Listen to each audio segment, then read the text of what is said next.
সামিত সোম বাংলাদেশের next target, Canadian Bangladeshi বংশোদ্ভূত footballer সেখানে খেলছে, ক্যানাডিয়ান আন্ডার-20 খেলেছে, আন্ডার-21 খেলেছে। সামিত সোম সে এপ্রিলের ভেতরে জানাবে এরকম একটা বিষয়, সেই বিষয়টা সম্পর্কে যদি আপনি ঠিকই বলেছেন। বেসিক্যালি আমি যখন আনঅফিশিয়ালি এই দায়িত্বটা পাই যে প্রাইমারি কমিউনিকেশনগুলি করার জন্য, আমি বিভিন্ন প্ল্যাটফর্ম ওনার নামটা দেখি, তখন আমি ফেডারেশন জিজ্ঞেস করি যে what's happening with Samit Som. So primarily আমাকে যেটা বলা হলো যে তার ওই মুহূর্তে he was not very interested ফ্যামিলিগত ব্যাপারে, বিকজ ওর ক্যানাডা থাকে, ওয়েদার সব কিছু মিলিয়ে হি ওয়াজ নট কনসিডারিং। তারপর আমি ওনার একজন ফ্রেন্ডকে লোকেট করি এবং তার মাধ্যমে ওনাকে রিচ করি very recently, in fact last week.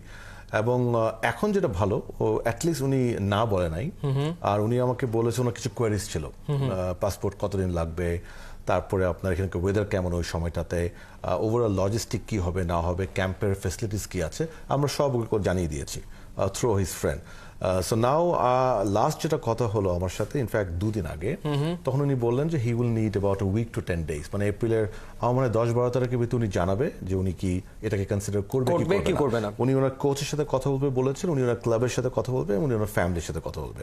So we are waiting, মানে আমাদের তরফ থেকে এখন আর কিছু করার নাই। এখন উনি যদি আমাদের ইয়েস বলে, আমরা ঝাঁপিয়ে পড়বো to bring him on board ইনশাআল্লাহ। রাইট।